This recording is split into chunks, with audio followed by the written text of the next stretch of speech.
What is up and how is it going, gents and wojins? It is the one of many YouTube video makers, Boom Nation here, bringing you guys the first episode of a brand new series called Wacky Wednesdays, which will of course be every Wednesday, where I provide some wacky or weird gameplay, if you will, of me placing first or second in a free-for-all match. And today I'm going to be showing you guys Magnum only, 44 Magnum I believe, with tactical knife, throwing knife, and stun grenades. And that's all I'm using, and I'm not going to spoil it. It's a nail biter pretty much up until the very end.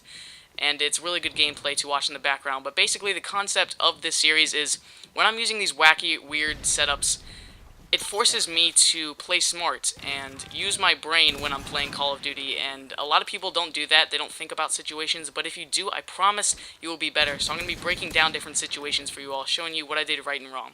The first one is right here. Now, I just turned the corner after hitting a guy with some pistol shots, and he's expecting me to run through this doorway. What happens? I get shot immediately. I didn't even get a shot off. And I shouldn't have done that. I did the predictable move. That's something that I kind of want to stress a little bit. Don't be predictable. It's stupid. It's stupid to be predictable when using weird setups and just playing in general. Because if you're being predictable, guess what that means? People are going to be able to predict what you're doing, and they're going to have a better chance of killing you. Your goal in Call of Duty is, I mean, it depends on you how you play it, but my goal is to stay alive and also get kills as well. So if you want to preserve your life, don't be predictable, guys. Just don't do it.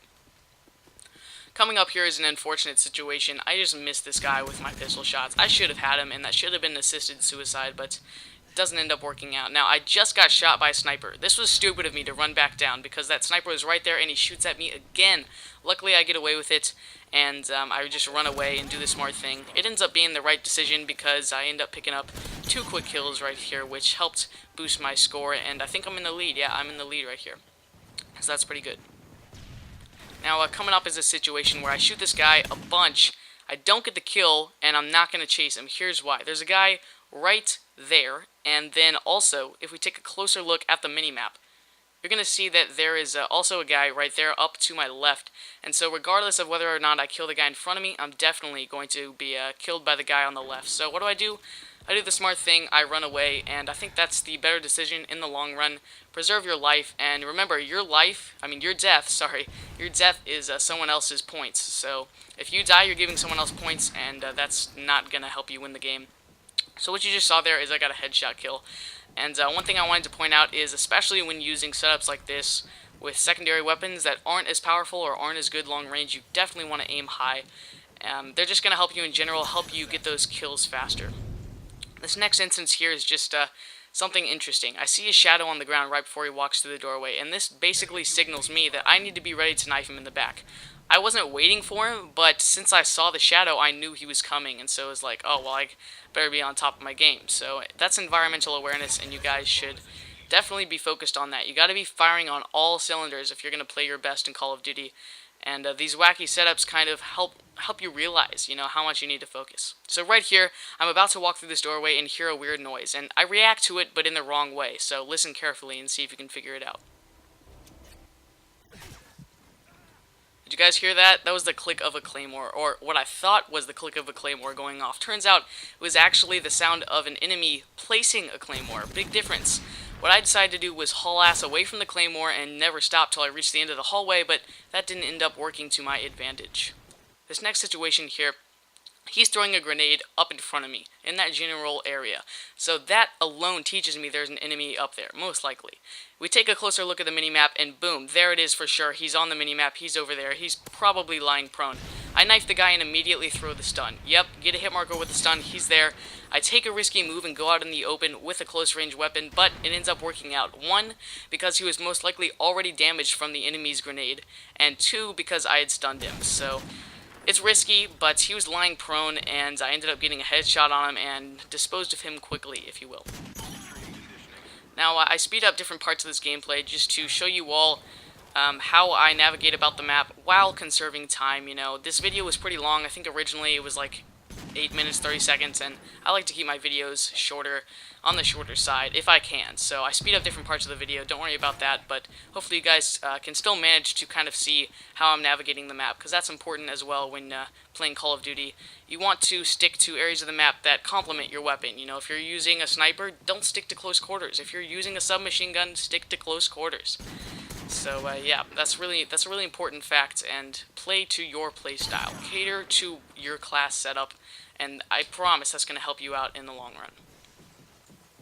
One thing you all might want to take note of is the areas of the map that I'm sticking to. Now, right here is not where you want to be. I stay over here for quite a while, and as you're going to notice, there's quite a few sped up parts in this area of the map because it's slow, it's dry, there's nothing really going on, and just stay to the right areas of the map. Now, right here, I run through the middle. Wow, that was stupid. I should not have done that. You know, hindsight is 20/20, isn't that the saying? But I should not have done that. It was very stupid of me.